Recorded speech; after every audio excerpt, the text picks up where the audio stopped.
Hello and welcome to Healing from Within. I am your host, Sheryl Glick, author of The Living Spirit, Answers for Healing and Infinite Love, which shares stories of spiritual awakenings, spiritual communication, healing energies, miracles, and a clear view to using intuition to understand your spiritual and energetic life force. Today I welcome Feroze Dada, author of Children of the Revolution, who shares the long and violent struggle for freedom, heroism, and hope by the people of Burma. It is often in viewing or experiencing the challenges of the world that we unravel the layers of our true being and become what we have always been, free. Hello, Feroze, and thank you for joining us today on Healing from Within. It's a pleasure to be on your show, Sheryl. Thank you. As listeners of Healing from Within are well aware, my guests and I share our intimate experiences and insights into the dual nature of life as spiritual beings having a physical life and learning to use the universal laws of energy to provide for personal growth and collective growth and development, ultimately bringing about greater love, compassion, and a clearer view of the human condition. Feroze, I always love to ask my guests to think back to their childhood and remember a person, place, or event that may have shown them or others what path in life they might travel and what passions, values, or lifestyle they might embrace as adults. And I've read the book, so I already know a little bit of your beginning life. But tell us something. Sheryl, I'm going to buck your trend, as it were, and talk about a moment in time much later on in my life.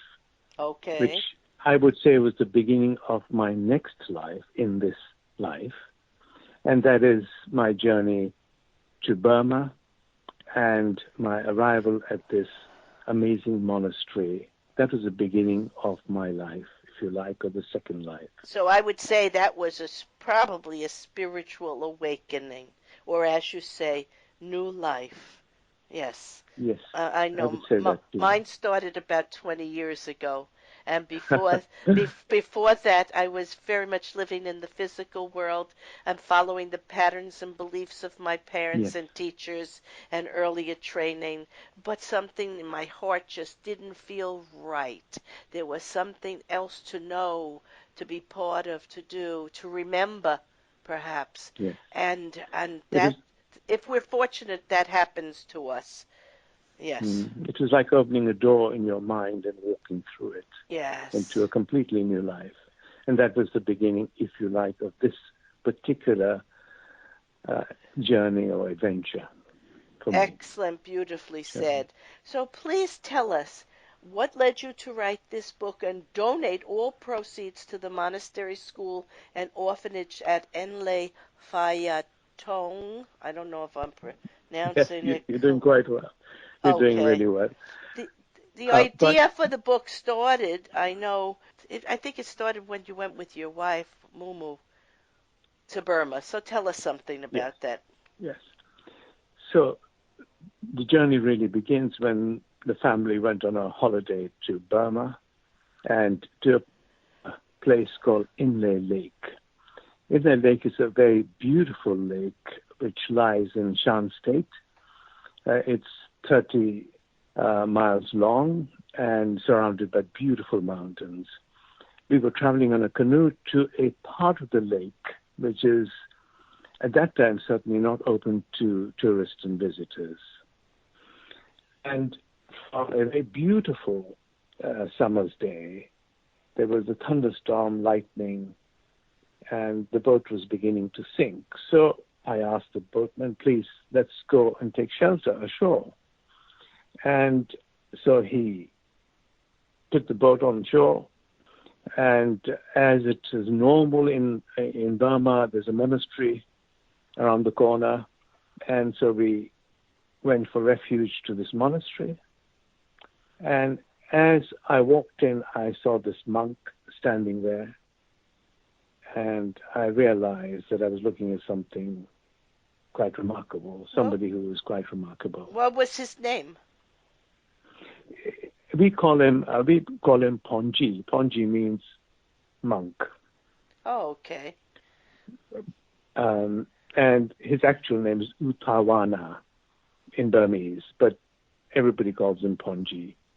Now, I know he had a very hard childhood himself, and Yes. I believe he was accepted into the monastery at Lin Lam to further his own Yeah. education.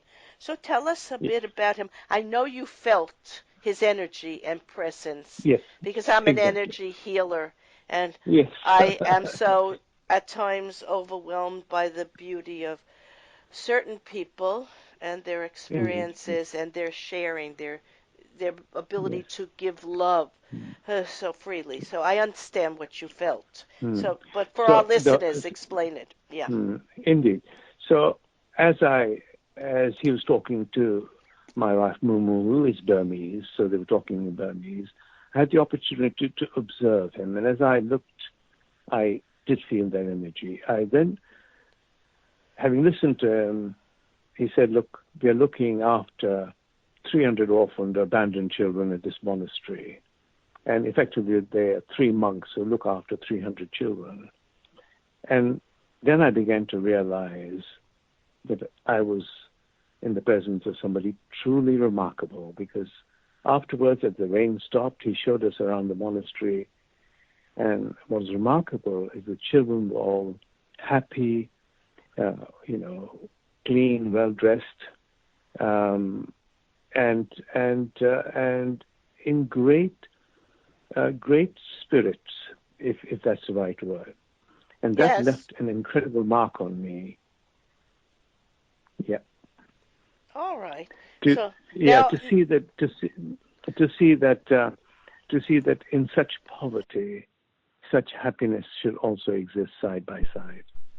that's true. Now we see Mm. children in many places that have so much, and yet they are not as full of spirit and love and Correct. gratitude. That's the word I would probably Okay. Yes. think that these children had because they had all suffered greatly.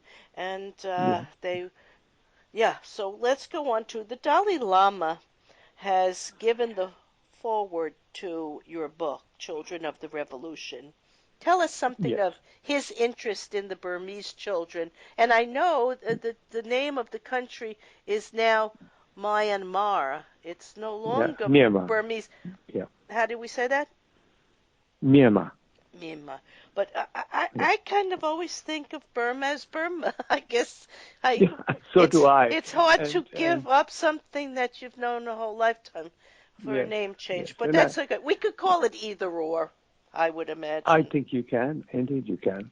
But if I fast tracked to His Holiness the Dalai Lama, I'd miss the crux of the story. So if you don't mind, I'll continue and Okay. join at that point. But what happened at that point is that we realized that we could do something for these children. And so after we left, we revisited with computers and solar panels, and we smuggled them through customs and then started teaching these children computers, which is Mm. quite remarkable given that they never seen a computer before. And whilst we were at the monastery in subsequent visits, I looked at the monk, I looked at the children and said, we must ask for some help, His Holiness the Dalai Lama may be able to help us. And so I wrote to him, and I sent him a copy of the manuscript or the earlier version of this book. And to my great surprise, he wrote back and said, I very much impressed by what you're doing and what the monk is doing, and I wish you every success, and I pray for what you're doing for the children. So that's really how His Holiness began to support the project.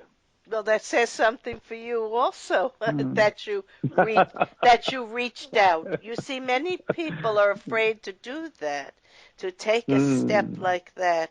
But but there's nothing we can't do if we do it in the name of love and compassion and goodness and for the right reasons. We will Mm. have the help we need.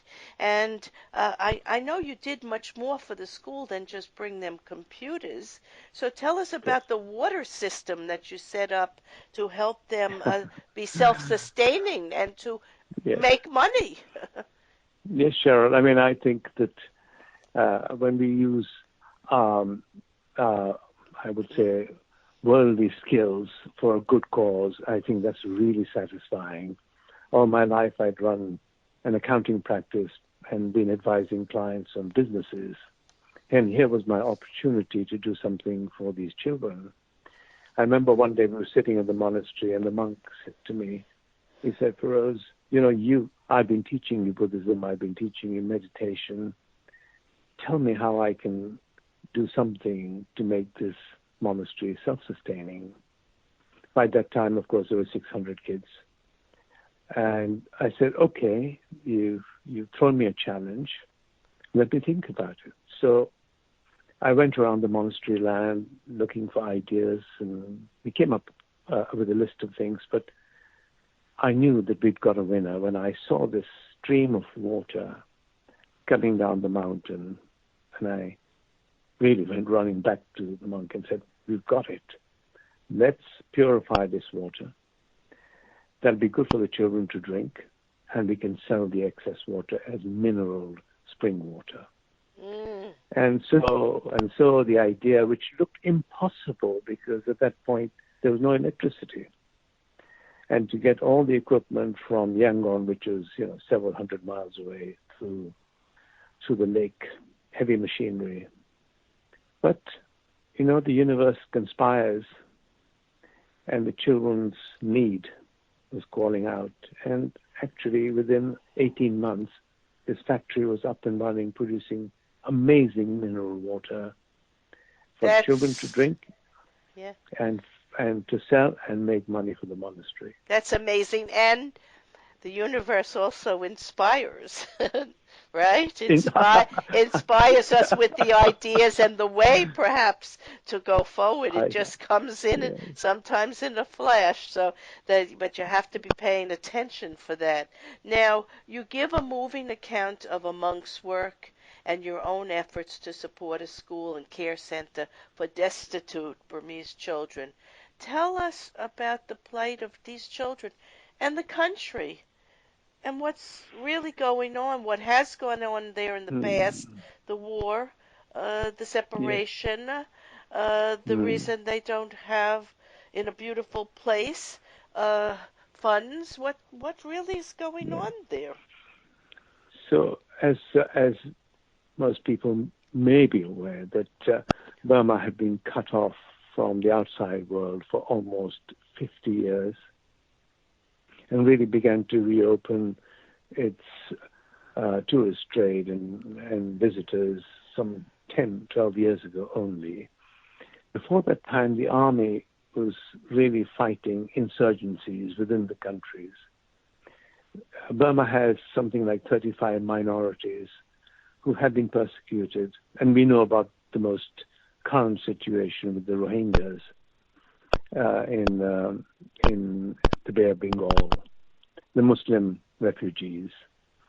But this is not anything new. The military has been persecuting these minorities, in particular the ones we are supporting at Payata Monastery. Although they are Buddhists, they were also being persecuted, and they are freedom fighters. And the children are really the product of parents who have died in these wars, really. Yeah. All So right.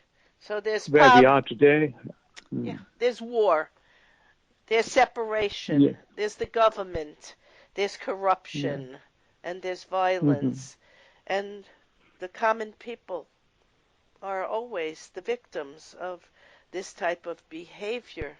And it's not just in indeed. Burma, it's all over the world.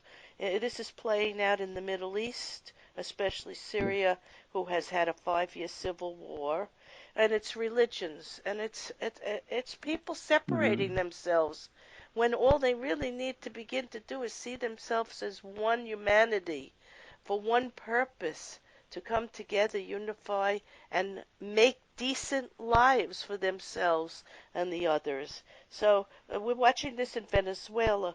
We're watching this in South and Central America right yeah, now. yeah. It's all over the world where democracy and education have been slow to replace or work alongside of tribal and uninformed leaders. So then progress and improved conditions are not possible, but they will and must be possible. That's what your book is about. For me, that's what this story is about. The hope of doing this in many places. I, Yeah. I hope it inspires people to help each other. I mean, I am actually not a Buddhist. I'm a spiritual man. I was born a Muslim, and I'm in trying to help a Buddhist monastery. I hope people will look at that as a model to follow. That children are children, people are people, Right. human beings are human beings. They're not dependent upon religion. Right. And I think we make that mistake time and time again. There are good people in every religion, and there are bad people in every religion. Absolutely. Uh, And my next question to you, this yes, book is also the challenge of you as a Muslim absorbing Buddhist philosophy and building a bridge of peace which offers a transformative view about how to live a meaningful life that will bring education and hope to these children and to other people who will read the book. But the Buddhist philosophy, I'm very much in alignment with all the Eastern mm. ways. I'm a Reiki master teacher, right? Oh, I great. grew up in New Yeah. York, in Brooklyn. I Mm. was born into a Jewish family, and Yeah. religion were just rules to me.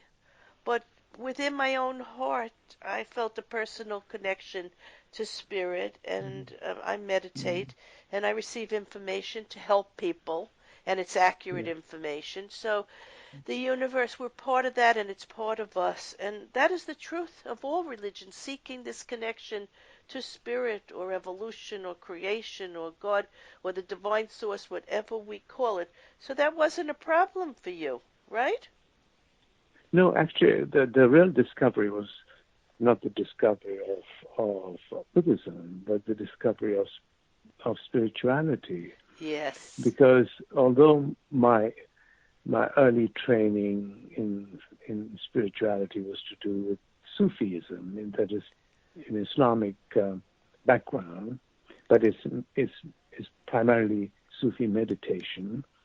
And then when I met the monk and spent time at the monastery, I learned the Buddhist meditation, which is Vipassana. And I then realized, of course, that both these paths, both these rivers, were leading to the same ocean, and that once you leave behind religion and you walk the spiritual path, all the roads are the same. It's exactly the same. It is about seeking inside of yourself rather than looking outside, looking for ritual, looking for ceremonies. You simply are looking inside yourself. Whether you're from a Buddhist background, whether you're from a Muslim background, or Christian background, or Jewish background, I think Absolutely. spirituality is so far away from religion, yet it is exactly the same. Yes, it is finding within yourself that personal connection to spirit that Yes, people try to find in the stories, in the books, in the yes. rules, in the practices. But you have a quote from Buddha, which is very lovely. It's very simple Mm-hmm. and it's very true. And it says, peace comes from within. Do not seek it without. And you wrote this. You discover that both the freedom fighter and the Buddhist monk that you meet on your journey to help the children are in different ways forces of nature, or men of action, and while you learn about their lives, you also find the human goodness that shines in the darkness of war, and you witness the path of Dharma in the world. You cannot fail to be encouraged by Panji's example to go beyond one's imagination, because there is no limit. I found that very, very lovely. And and not only did I write that, but I actually learned from that, and that was the inspiration behind the water factory. Because when the idea came up, everybody that was around said, "You're foolish. It cannot be done. It simply cannot be done." I looked at the monk, he looked at me, and that's when he said to me, "Look even beyond your imagination. Everything is possible." And that was a way, those were the words that inspired me to actually believe that I could, or we could, set up this water factory. Well, So those words. ever since I've been a little girl, whenever anyone said to me that it couldn't be done, I just jumped a little higher, ran a little faster, and worked a little harder. And I agree with you. There is nothing. We have infinite potential when we Yes. connect to spirit and to the love within ourselves. So, Mm-hmm. Feroze, tell us about Yes. Mumu, your Burmese wife, and how Yes. she has Yes. influenced your views and desire to participate fully in helping the people. But more than that, you've been with her a very long time. You're from two different cultures. Where did you Yes. grow up? Well, I mean, we actually, I grew up in Pakistan until I was 19. I came to London, and she was born in Burma, but lived in Pakistan because not at the same time, or we didn't meet there anyway, because her father was in the Burmese embassy, and then we met. We met in London by chance, by complete, complete coincidence, as she was traveling through. And her family So has really helped you a great deal to find this new reality and purpose in life. So you see, every person in our life, nothing is random. You were supposed to no, meet her. You were supposed to go to Burma. You were supposed to meet Panji, yes, and yeah. there is purpose to everything. Now you wrote something else that I like very much. You wrote, I thought I had achieved much, but I was wrong. The whole process of realizing what was missing and then inadvertently discovering how to live a truly meaningful life was in itself a remarkable spiritual journey. It might never have happened had I not fallen in love with a woman from Burma, and if she had not introduced me to a tribal warrior, and if he had not taken me to a remote monastery, and if I had not met a remarkable monk. You see, It's true. and the faces of the children. If he had not shown me the faces of hundreds of children, many of them orphans. So you entered a world that was not your own, but you made it your own. And you made it better for making it But your own. actually, when I look back, I know that there was a time when I felt I I was fantastic. But I know for sure now that I was only part of a plan, really. And I played my part in the plan, but there's so many things happening around me. Because now we've ended up with not just a water factory. We started a nursing school. We have a teachers training center. We have a sewing school. So, new It's hygiene facilities, new schoolhouse. Amazing things have happened, and I know that it wasn't just me.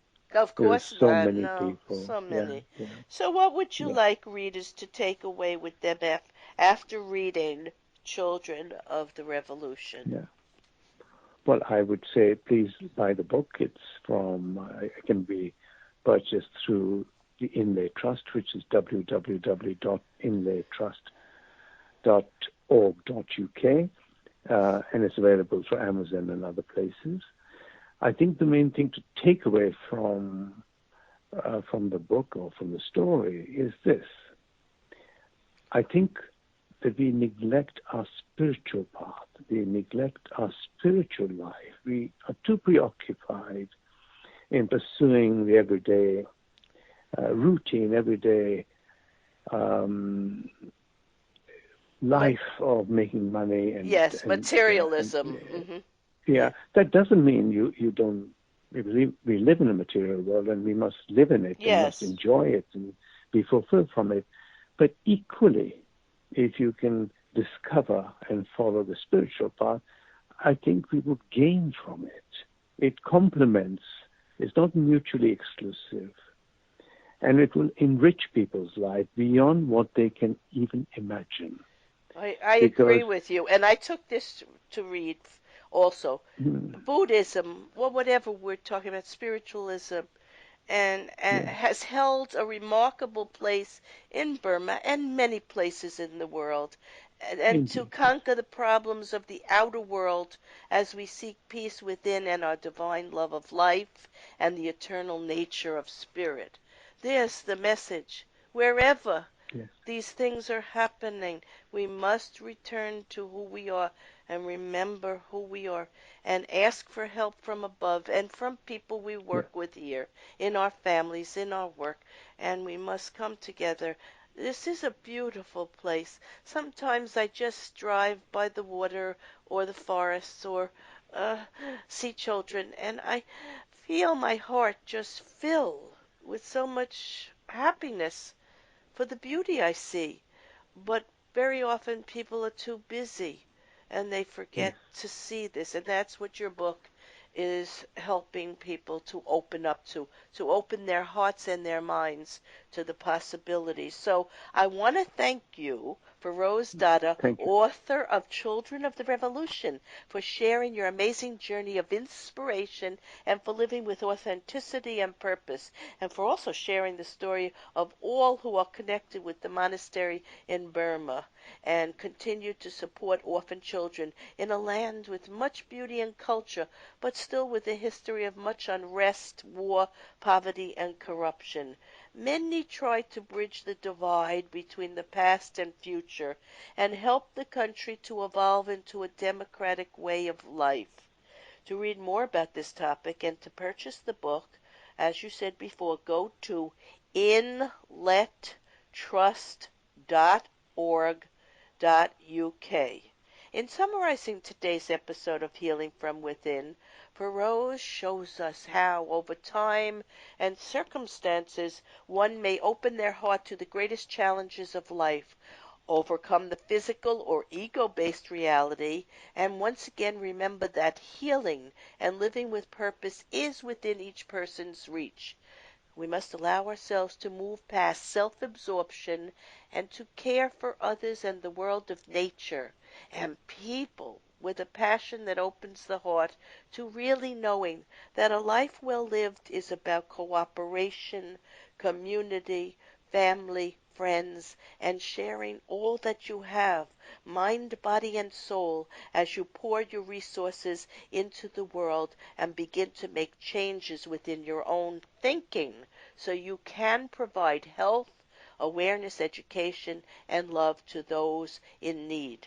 As Feroze wrote, globally there are nearly 800 million people without access to drinking water and 3 times as many without adequate sanitation. Every minute of every hour of every day, a child dies from water-related illness. All this is a sobering thought, and I am acutely aware that what we have been attempting at Phaya Tongue is only a drop in the ocean, but I hope that where we lead, others will follow. It has been an incredible experience, frustrating and bewildering, certainly, and at times physically draining, but extraordinarily rewarding. We were getting back far more than we were giving. Feroze, Mumu, and the people of Burma would have you know that all our lives are the better for seeing the beauty of an ancient culture, the smiles of the children, and the beauty of the lake and landscape. Wherever there is love, there is a way forward to improve conditions and to advance life, so we may move past suffering to joy and happiness. It begins with one person, perhaps. I am Sheryl Glick, host of Healing from Within and author of The Living Spirit, Answers to Healing and Infinite Love, and I invite you to visit my website to listen to and read about leaders throughout the world, share insights for moving past limitations to create solutions that heal, renew, restore, refine the human spirit, and just simply make life better. Shows may also be heard on webtalkradio.net and dreamvision7radio.com. Thank you.